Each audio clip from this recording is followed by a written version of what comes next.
This panel discussion, will focus on looking beyond the mirror, staying ahead of the security game the next 14 years for CISOs.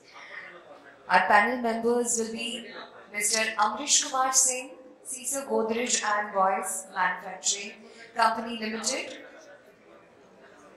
Mr. Aju Sebastian, Country Leader, IBM Security Services, India South Asia, Mr. Sharad Sadadekar, Head Cyber Security and Data Protection for 𝗖𝗜𝗦𝗢𝗏 Life Insurance, Mr. Terence Gomes, Country Head Security for Microsoft India, Mr. Manoj Nayak, Vice President and Chief Operation Security Officer at SBI Life Insurance Company Limited, Mr. Kuldeep Pal, CISO at Bank of India, Mr. Aditya Agarwal, Country Head of India and SAP NetWitness, and this session will be moderated by Mr. Dilip Panjwani, Principal Director of Chief Information Security Officer and IT Controller at 𝗵𝗲𝗱.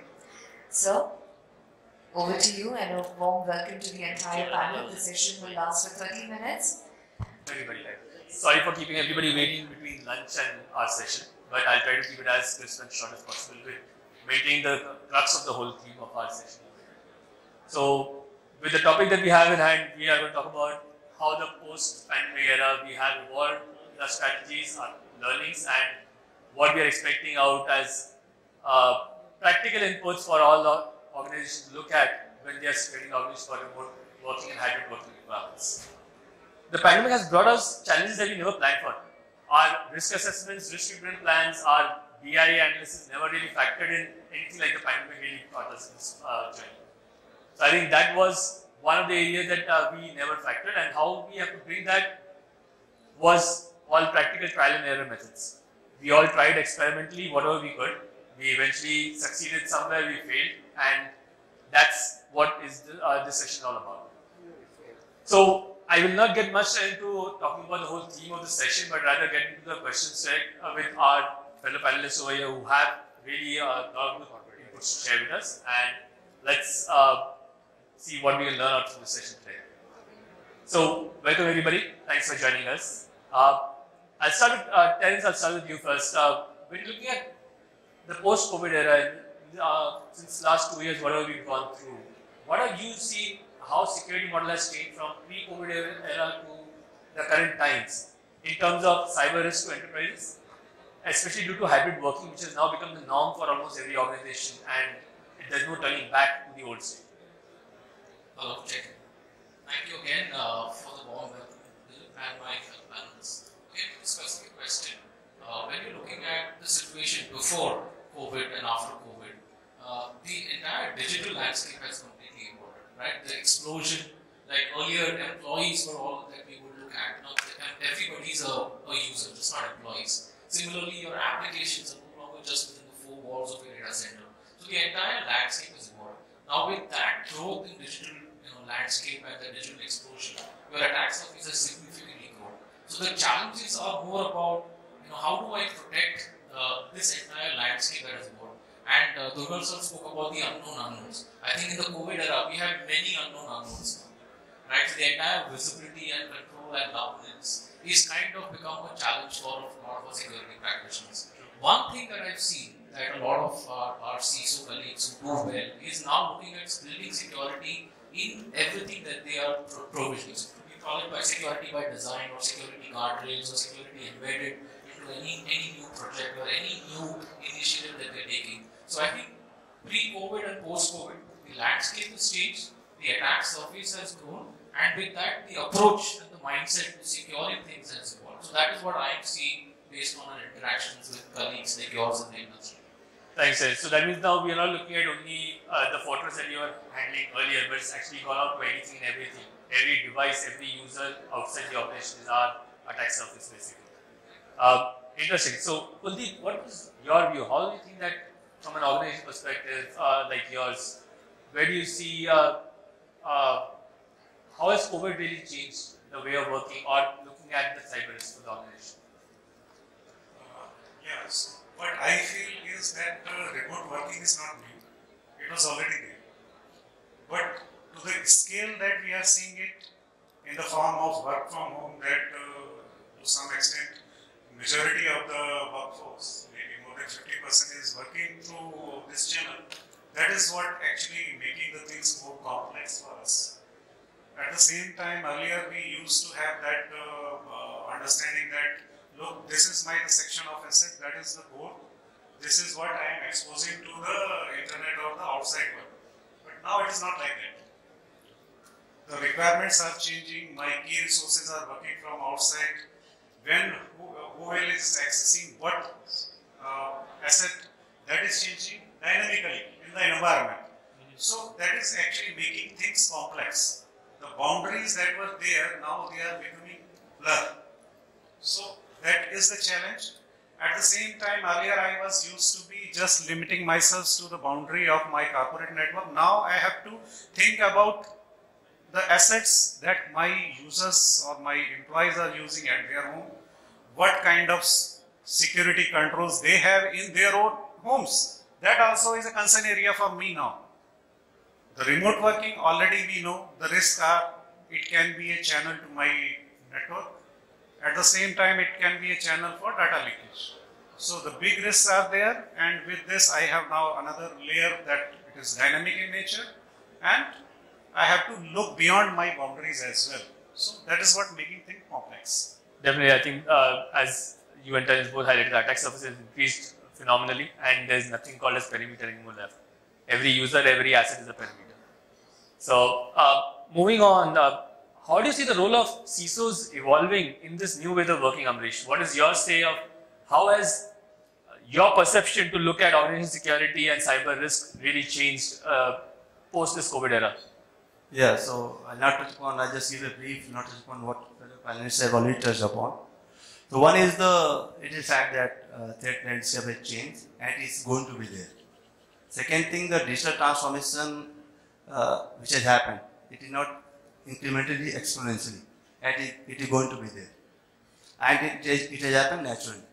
So by looking at the two angles, the CISO role is evolved multifold because due to the threat landscape itself has changed. Second thing is, you look at today's requirement of the organization is the user want to access from any device all the applications.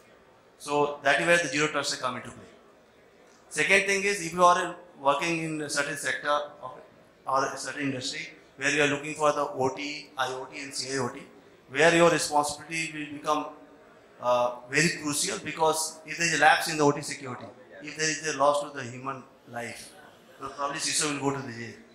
That is what it is going to be that serious. So, and third angle is the whole bunch of privacy and compliance requirement. If we talk about technology, what we can probably leverage to make sure that we are looking at security holistically, we can look at the technology from the inside out and outside in. Traditionally, we have done a lot of adoption, a lot of implementation from looking at the inside out. Look at outside in, like something called CAST, attack surface testing. Look at those services, a lot of technologies there. Look at the zero trust holistically.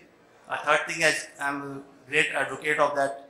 Look at what you are doing today, how it is going to achieve your larger goal of zero trust. Because you are not able to achieve zero trust in one day. It is a multi-year journey, multi-billion dollar project, and which will never get a budget.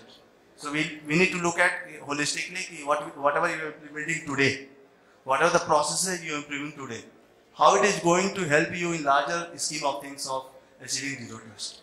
Definitely, I think that's a very valid point, Ambarish. I think bringing zero trust, using the business objectives as prioritizing your requirements, because not everything will be on the budget immediately on day one, and bringing in the pointed tools, keeping the zero trust framework and architecture in mind, looking at solutions from outside and then moving back inside rather than deploying and trying to deploy the whole ocean together.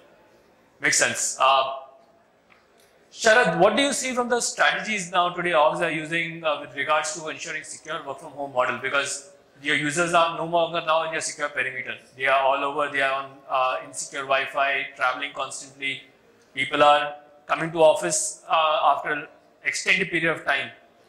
What do you see is now the strategies that the organizations are taking up to secure their assets and their environments? So, thanks, Dilip. So, when we look at this, first we need to look at what business is doing.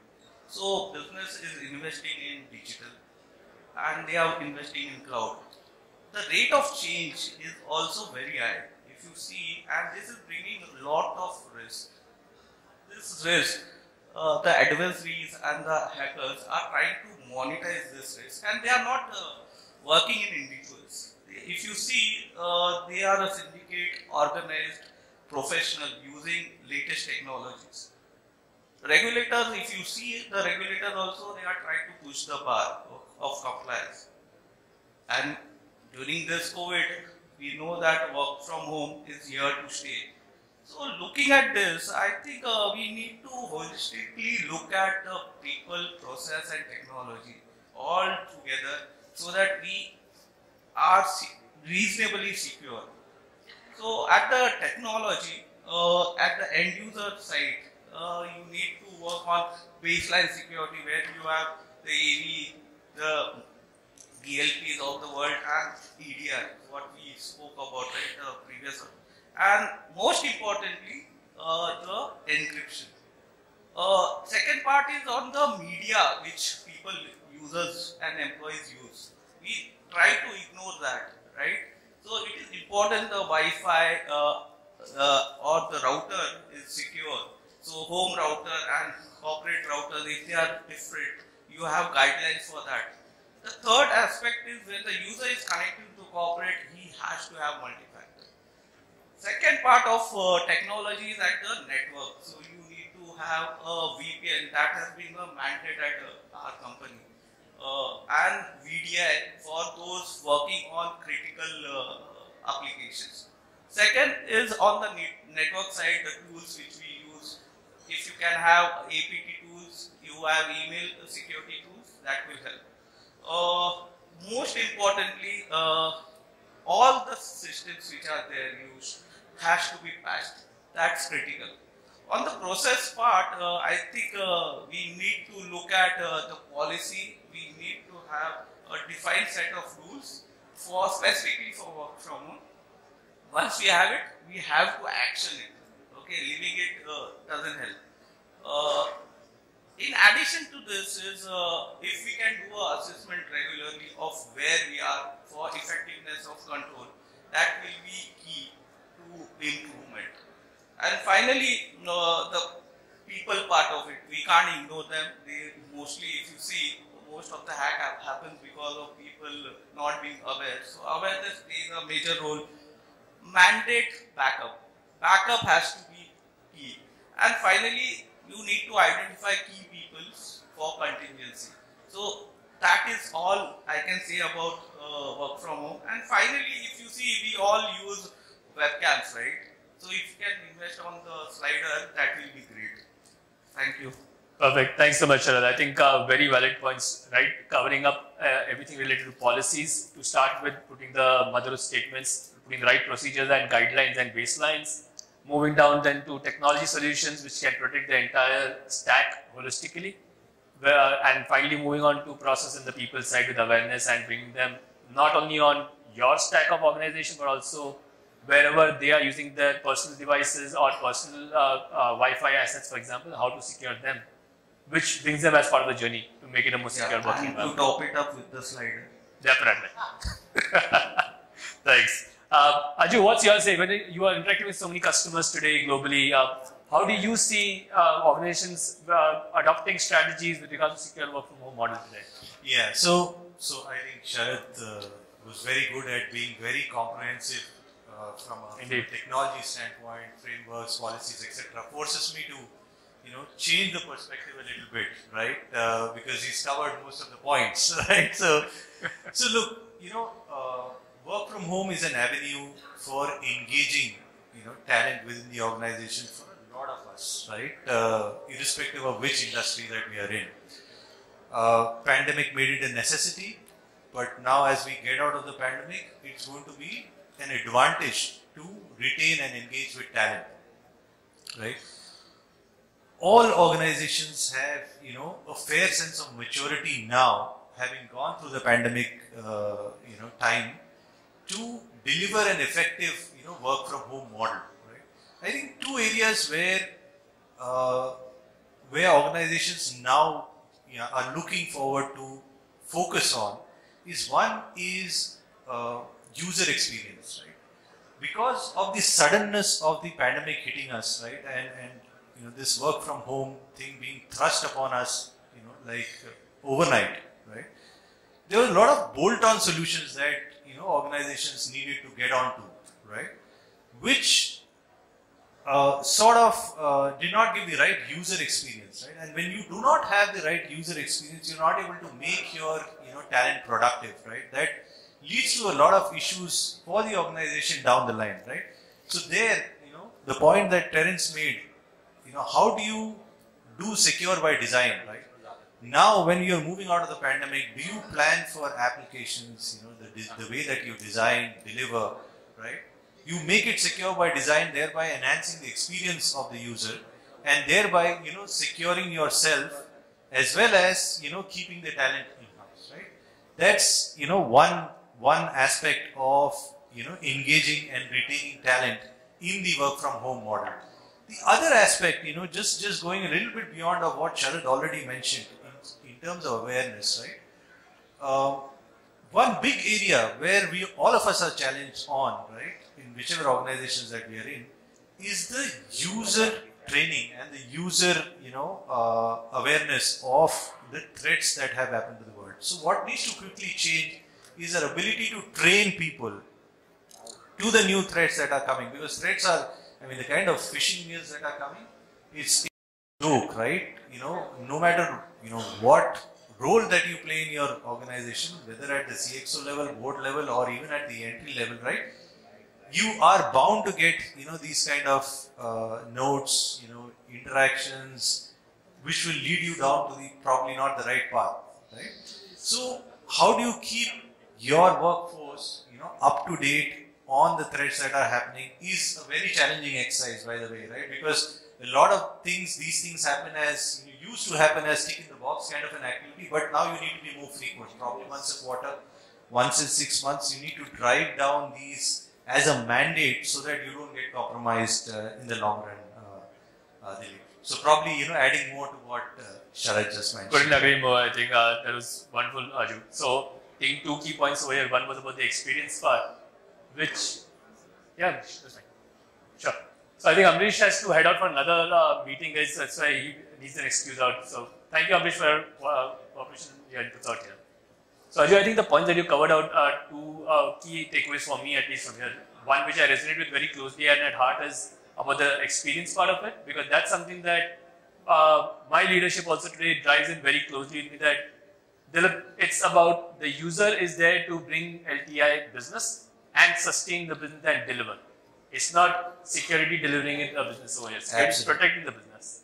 And hence you need to enable the user. And that's why at our organization we don't call IT or security as support functions. They are called as business enabling units. That is the term that is defined for us formally, which enforcers think for business rather than against business. Fantastic. And for us, whenever we do solutioning, it's a mandate for us to decide how does it impact user experience, how do you make it more better, more faster, more secure. So I think that's a very valid point. And the second item which you touched upon again on getting the overall security with regards to the end user awareness. Because I think this is very common for all the CISOs also, at least my colleagues on the panel as well as on the outside the panel today will agree with me, is users always come back and say, why should I really participate in your program? You are the CISO, it's your job to handle it. So bringing them on board, making them understand why is it that their role is very critical. Why are they a very critical entry point for an attacker, and how can they be participants in the security team's journey to ensure the company is safe, the data is safe, and our customers are safe. So I think very valid points. Thank you so much for that. I'll take this one step further and also bring it back on the point which Sharad picked up on the digital adoption and the digital trust part of it. So Manoj, what do you see as today's practical methods with this entire digital adoption and the long-term strategy that organizations are using while they're going digital? How do they get security baked in and keep giving the assurance to the stakeholders? Thank you, Dilip. So, if you look at the digital trust, so one is the the consumers of the uses of the technologies and the consumers and the stakeholders and the internal stakeholders, whatever the level of confidence they are putting into the organizations in securing the information as well as the technology resources. So the level may be low, medium, high, the level of digital trust, but the pandemic has really changed everything. And like Mr. Dubey was telling about the stress testing about the security solutions, and also I will go one step ahead, it is not only the solutions, also processes. So almost every organization and all CISOs has faced this type of stress testing. But if you look at what the CISOs and security organizations are facing the practical challenges. So the security organizations have been left to fight with a enemy, whether it's a known enemy or unknown enemy, I mean the external threats or internal threats, without giving a sophisticated technology or without giving a sophisticated missile or sophisticated jet line. But they have been left to fight in most of the organizations. But pandemic has realized, all the business leaders and all the top management has realized what are the things that has to be given to the security organizations and how the CISOs and security organizations has to be empowered. And with the increase in the digital adoptions, the level of expectation for the digital trust has increased. The expectations of customers has increased. When a customer is going and buying a product or buying a service through a digital channel, he or she always feels about the trust and feels whether whatever the information, whatever the confidential information he or she is giving through a digital channel, whether the company is able to secure it, and whether. So if you look at the digital trust, then you can divide. Yes, one is the first is the privacy, most important, the security and the identity. You look at it. So identity of the customer, if it is not explicitly said that it has to be disclosed, and the privacy of the customers, whatever the things that he or she has been putting through the online channel, whether those informations are secure. And this pandemic has taught everybody that how to also take help of the cutting edge technologies. So apart from what Sharad and Suju has referred, apart from practicing the basic things, basic security things like password or everything, password security, baseline security configurations. So what are the cutting edge technologies we have been using? So now zero trust, like Ambarish has followed. So zero trust, I will take one step ahead. So I will not refer zero trust as a technology solution, but I will refer zero trust as a process. So it does not say that we need not to trust. Yes, we need to trust, but verify. So we need to trust but verify. So it has to be aligned. The technology and process both has to be aligned, and we should look the zero trust as a process rather than a technology, because it should be a combination of all the technologies. Still the industry will in a process of maturity to the zero trust. One is the zero trust, and second is the security monitoring. What is the visibility of the security organizations on the IT ecosystems of their organizations? So we also need to use the artificial intelligence and machine learning based technologies to bring that visibility. Yes, nothing is very bad. In fact, there are also very good things that has been happening in the industry. Like if you look at, there is a recent report which was released by PwC in the public domain on the digital trust insights. So they have told that more than 50% of the organizations have started aligning the cyber strategy to the business strategy. So which we all have been talking. So the business is supporting the cyber teams and the cyber strategy. And also if you look at the risk remediation, what is the timeline that the security organizations or IT organizations takes to remediate the security gaps? So more than 59% of the security gaps is being closed in a timeline. So whether it is a 3 days timeline or whether it is a 1 month timeline as prescribed by the regulator as well as by the internal teams based on their risk capability. So with all these good things, then the next step we have to see what are the technologies like we are using. And the another part, apart from technology and processes, if you look at the IT environment, there are very complex processes has been involved with the involvement of the third parties. In any organization, there are so many third parties. So we also need to focus on the third-party risk management process. And with all these secure by design, privacy by design, and third-party risk management processes, and using the cutting-edge technologies, probably these CISO organizations or security organizations can stay ahead of the security. Great, thanks so much, Manoj. I think to summarize it, and very few words if I had to put that into justice, I think getting the automations using AI and ML, getting not only the organization assets and process, but also extending to your third parties as part of the holistic approach. And finally, when you talk about security by design and privacy by design, you also, when talking digital, you need to look at trust by design now, so that which is supported by security and privacy by design. So I think that holistically covers up everything in the business security perspective. Aditya, how do you see from your perspective when you are talking to customers, and how are you seeing CISOs and CIOs looking at long-term strategies for post-COVID era? Yeah, so thanks, Dilip. I think a lot of points are being covered by the panel members already. Just 2 points I want to make. One is the role of CISO cannot be done alone. CISO has to involve the entire team members, whether it is the CEO, the users, or other people in the organization. They have to be part of a common team to build digital trust.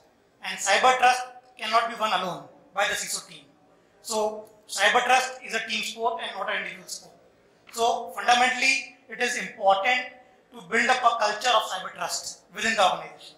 That's the key role of a CISO. So moving on from a tactical roles, which is day-to-day operations, they will have to move towards more strategic thinking and involving other stakeholders within the decision making. The other point I want to make is on the communication side. Communication is very, very key within the organization. If you want to run the organization and keep everything on you, it will be very, very difficult. It is important to ensure, starting from an end user to a CEO, how do you communicate the challenges of cybersecurity and let them understand the risks involved in that. If we are able to do these two jobs, I think CISO will be doing a good job as we move forward.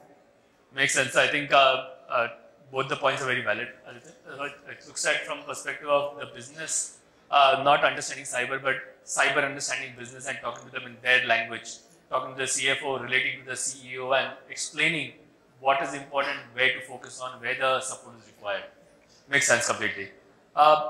Terence, when you are looking at today, you are supporting so many customers with regards to the security journey as Microsoft. How are organizations really managing the ROI and security investment, which has become a big talk point, but at the same time very difficult to really crack and bring up to a CFO or CEO, because you have the global statistics and global numbers with regards to what an incident breach costs about today, but that cannot really relate back to your organization. And if you put that number down, it really does become a very scary number to really talk to a CFO in true spirit.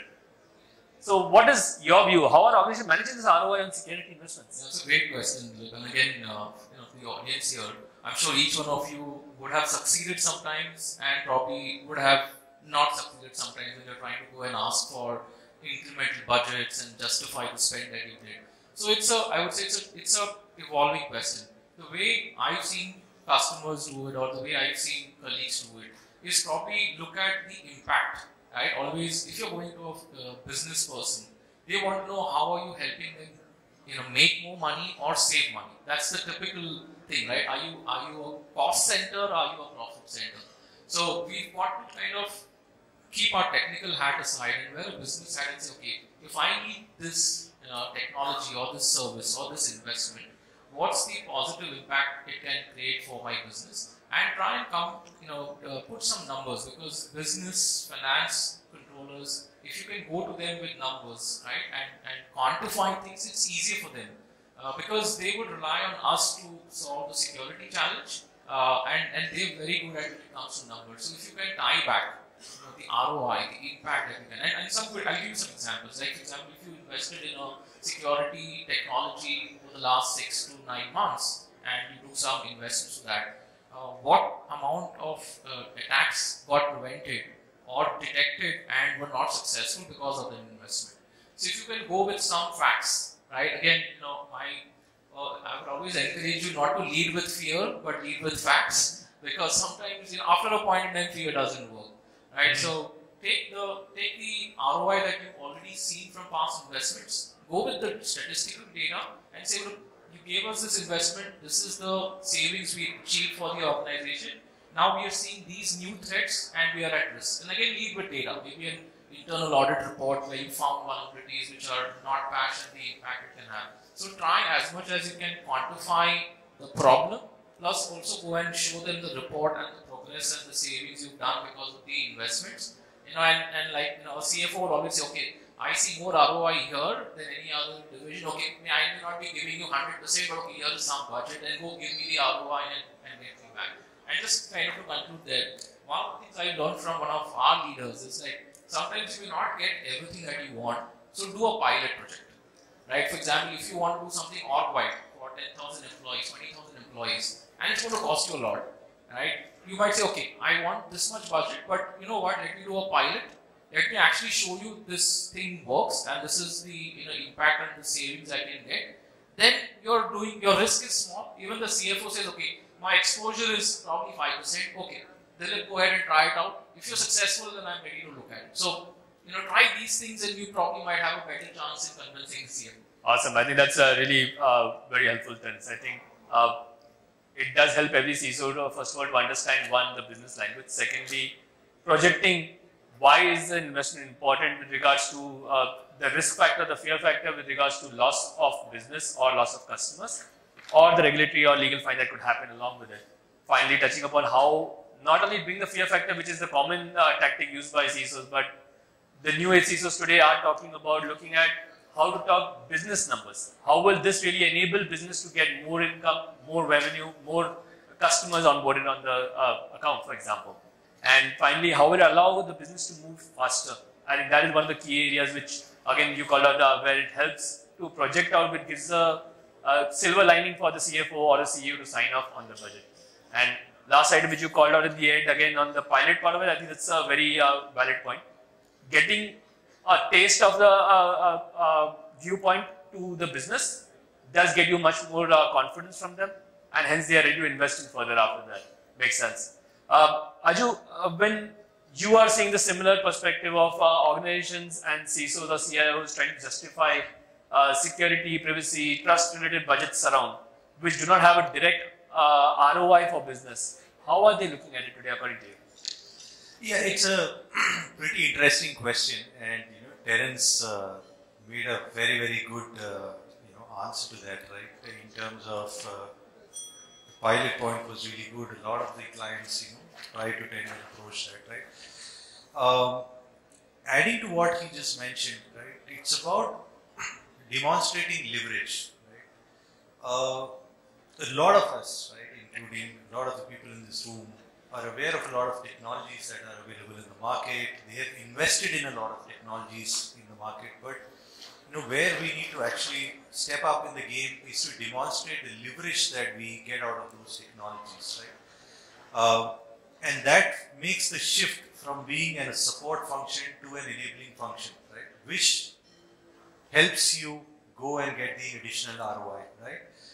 And that's the entire journey that I think a lot of the organizations now are trying to map, right? For example, you have all the best technologies in the landscape already, right? But a lot of the times that you see, because of the spread or because of the way that they are deployed, a lot of them are in silos, right? And then you're not able to demonstrate, the actual leverage of the investment that you have made as an outcome. Right? And when you start discussing outcomes to a CFO, right? That's when they actually, get the need for investment, right? I think that's the area of focus for us in terms to be able to work with our clients to demonstrate leverage, right? And then establish them as an enabling function, which means that, look, there's no mistake about the way that we are engaging with our clients are changing, the way that we are engaging with our own employees are changing, right? And this is going to be continuously challenging for our roles as, service providers as well as, the CISOs that are on the stage as well. Okay. Unless you make this transition from, deploying things as silos and demonstrating, siloed outcomes to a larger business enabling outcome, you will continue to face that challenge in front of the CFO. right? That's where I think, you know, the focus needs to be on, and that's where I think we engage a lot with our clients on how you thread together all the investments that you've made and demonstrate that you've created a platform that is, you know, now secure and enabling you to look at newer ways of doing business with your end clients. Thanks, Aju. I think that is a very rightly put point. In fact, one of the items which, at least from my experience with interacting with CISOs like yourselves and on the panel today, one small story that I got to be party to and was really helpful for me in my journey on learnings was they had deployed an EDR solution, and they also had forensic retainership services with some other third-party organization. And they unfortunately had a security incident in the organization. There was a breach where a ransomware attack happened. But it got contained on time before it really went big. And when the forensic investigation started off, the partner came in on board, they did the investigations using the EDR, and finally they helped contain and eradicate out the entire attacker footprints from the environment. Now, once everything was done and dusted, the company claims for cyber insurance on the entire expenses that they've incurred across the whole 9 years what they've done. And because they were able to demonstrate everything that they've invested into and how they reacted with the speed of response and recovery, that helped them recover the entire money that they invested in the whole investigation and recovery back from cyber insurance claims. And that was a direct ROI that the CISO really projected back to management, saying that, hey, I had an investment done, which eventually protected you from the organization, but at the same time also got you back your claim from cyber insurance, and also give more confidence to your insurer that next time when he comes for again renewal period, he knows what controls you have and how effective they are.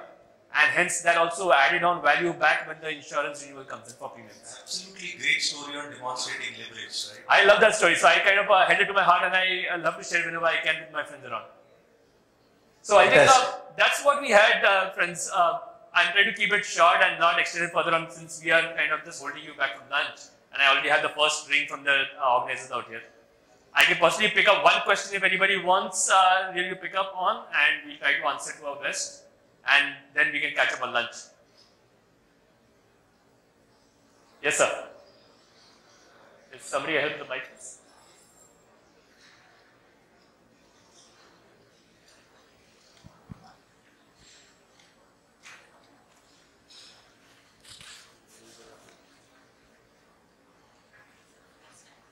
Hi. I just want to ask you, like, what are the measures you take to build the culture within the organization? Because technology is one part of it, but bringing the culture, people risk is one of the important things, which I feel in many of our organizations we are failing. So what are the key takeaways in that? So anybody want to take that? I think we touched upon some areas in that part of it, getting the user to really adopt and understand why a security is required, make them more aware about the threat advisories or the threats that are happening, to make them realize that these threats are real and not just put up for the sake of statistics. It requires them to understand why they should participate in this journey and why is it not only the security team's job. But Terence, Sharad, you guys want to take a dig on it?